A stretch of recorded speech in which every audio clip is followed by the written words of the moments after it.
Romulus Police Chief John Leacher says the officer in question here that pursued that 18-year-old man from Romulus was doing everything right, but still, the accident remains under investigation. The crash came to a deadly end here on Beverly near Henry Rumpf. The 18-year-old Romulus man was sitting in his car less than a mile from where he crashed. Across the way from the crash site, a golf course. Down the street, a woman who only wanted to be identified by her first name. There's constantly flying cars.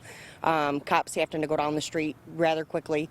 This morning my son's bus was delayed because of the accident, and actually he wasn't able to be picked up because it was a fatal crash. Romulus Police Chief John Leacher says the officer was doing routine patrols when he came across the man. As part of his diligence in patrol, he basically sees at 1 o'clock in the morning an occupied vehicle, and hey, this isn't typical to see people sitting outside of residents, especially outside of residents we've had issues with. The 18-year-old was parked out front of a home that had repeated calls from police, and Chief Leacher tells me they don't believe the young man had anything to do with prior calls there.